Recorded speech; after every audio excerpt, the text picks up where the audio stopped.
శ్రీ సత్యసాయి జిల్లా హిందూపురంలో అక్రమంగా తరలిస్తున్న పీడీఎస్ బియ్యాన్ని పట్టుకున్నారు పోలీసులు. పీడీఎస్ బియ్యాన్ని సరిహద్దులు దాటించి కర్ణాటకకు తరలిస్తున్న భారీ నెట్వర్క్ను హిందూపురం రూరల్ పోలీసులు ఛేదించారు. మనీ సముద్రం వద్ద జరిపిన తనిఖీల్లో సుమారు 16 టన్నుల బియ్యాన్ని అధికారులు స్వాధీనం చేసుకున్నారు. ప్రభుత్వ పౌర సరఫరాల బియ్యాన్ని కర్ణాటక రాష్ట్రంలోని తుంకూరు ప్రాంతానికి అక్రమంగా తరలిస్తున్నారనే ఖచ్చితమైన సమాచారంతో పోలీసులు తనిఖీలు చేపట్టారు.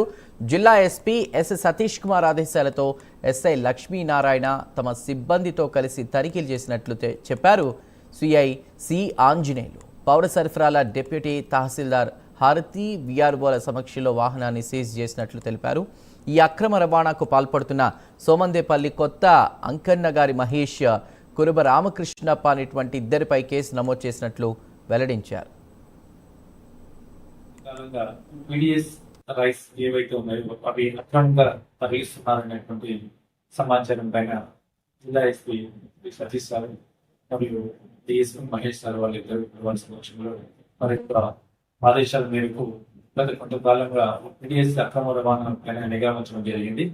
అందులో భాగంగా ఈ రోజు ఉదయం సుమారు 11:30 గంటల సమయంలో మనే సముద్ర గ్రామం అనేటువంటి ప్రాంతంలో ఒక వెహికల్ లీజర్ వెహికల్ లో పీడీఎస్ రైస్ తరలిస్తున్నారనే సమాచారం పైన నేను మరియు సిఎస్డిటి శ్రీ ఆరతి గారు మరియు నా సిబ్బందితో పాటు వెహికల్ చెక్ చేస్తుంటే ఆ యొక్క పీడీఎస్ రైస్ క్యారీ చేసేటువంటి వాహనం రావడం జరిగింది.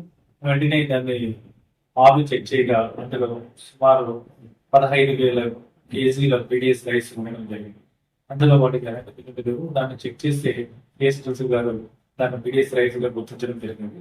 అందులో ఈ అక్రమ రవాణా ఎక్కడి నుంచి జరుగుతుంది ఏమని చెప్పి బ్యాకింగ్ లెక్క చెక్ చేస్తే అది సోమందేపల్లికి సంబంధించినటువంటి రామకృష్ణ మరియు ఆ వ్యక్తికి సంబంధించినటువంటి ఇన్ఫ్లుయెన్స్ తోటి ఈ యొక్క రైస్ ని అక్రమంగా తరలిస్తున్నారని చెప్పి గుర్తించడం జరిగింది.